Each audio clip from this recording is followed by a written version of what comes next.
दोस्तों, हम फिर हाजिर हैं इस हफ्ते की एक सबक आमोज कहानी के साथ।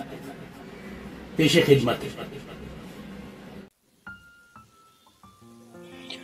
तेज हवाओं के झक्कड़ चल रहे थे, बूंदाबांदी हो रही थी, सर्दी अपने शबाब पर थी। नवंबर के इस महीने में रात के 9 बजे भला कौन सी मखलूक बाहर निकल सकती है? इंसान क्या, चरिंद परिंद और दरिंदे सभी की कपकपी बंद रही थी। चारों तरफ घोर अंधेरा था। फिर भी एक पेड़ पर 2 बंदर बैठे अपनी तन आसानी और काहिल वजूदी का मरसिया लाप रहे थे। दुनिया और माफिया से बेखबर उन्हें ना तो अपने तन का होश था, न मौसम की खराबी का मलाल। पास ही एक नन्हे मुन्ने पंछी बये का खुशनुमा घोंसला लटक रहा था और बया इस तूफानी झक्कड़ में भी अपने घोंसले में आराम से बैठा कुदरत के मनाजिर देख रहा था। बये ने झांक कर देखा, दोनों बंदर सर्दी के मारे अकड़ रहे थे। उसे उनकी जवानी, तंदुरुस्ती और बेचारगी पर रहम आ रहा था। बये ने सोचा, अगर मेरा घर कुछ बड़ा होता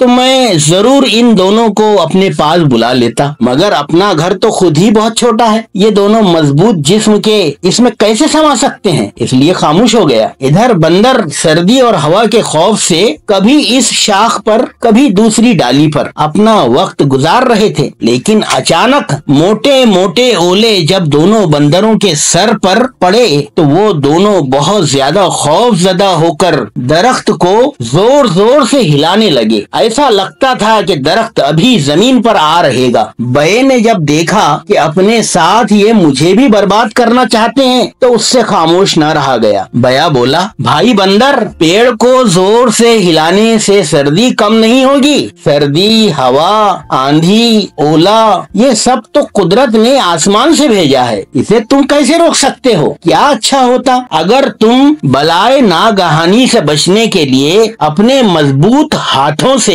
अपने लिए कोई अच्छा सा घर बना लेते। तुम तो इंसानों की तरह बहुत से काम करते हो। तुम जब एक मदारी के इशारों पर सब कुछ कर सकते हो तो क्या अपने लिए घर नहीं बना सकते? लोमड़ी जमीन पर अपने लिए भट बनाती है। सांप जिसके हाथ पैर नहीं होते अपने लिए बिल बनाते हैं। चील, कौवे और मुझ जैसा छोटा सा पखेरू अपने लिए घोंसला बना सकता है। तो क्या वजह है कि तुम सारी जिंदगी दरख्तों की आड़ में छुपते फिरते हो? ये भी कोई जिंदगी है? बुरा मत मानना, मैं तो तुम्हारी हमदर्दी में ऐसा कह रहा हूँ। मुझे इस वक्त दुख हुआ कि तुम सर्दी में ठिठर रहे हो और मैं घोंसले में आराम से बैठा हूँ। हम जानवर जरूर हैं, लेकिन कुदरत ने हमें भली भांति की अक्ल दी है। हम भूख महसूस करते हैं तो अपनी भूख मिटाने के लिए जंगल जंगल, सहरा सहरा मारे मारे फिरते हैं। हवा को चीरते हुए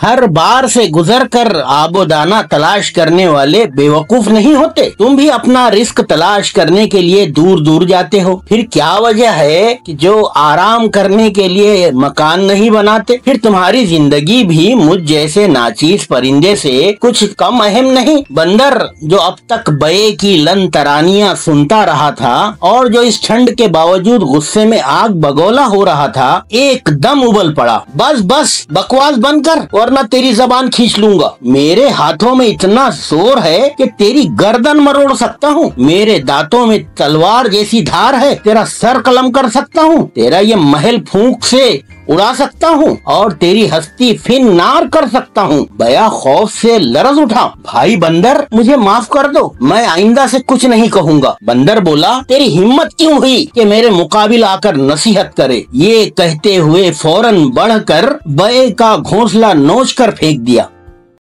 सीख वाको दीजिए, जाको सीख सहाय।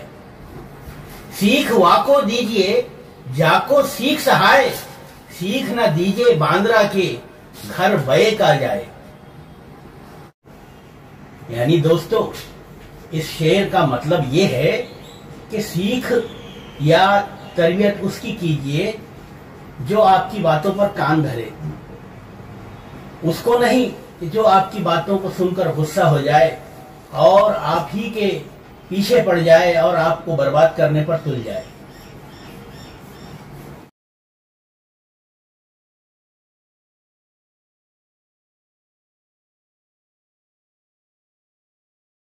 आप सभी का बहुत बहुत शुक्रिया दोस्तों। हम फिर हाजिर होंगे अगले हफ्ते फिर किसी नई कहानी के साथ। इस कहानी को अपने दोस्तों में ज्यादा से ज्यादा शेयर कीजिए ताकि हम तमाम लोगों में पॉजिटिव एटीट्यूड डेवलप करने में कामयाब हो सके। बहुत शुक्रिया।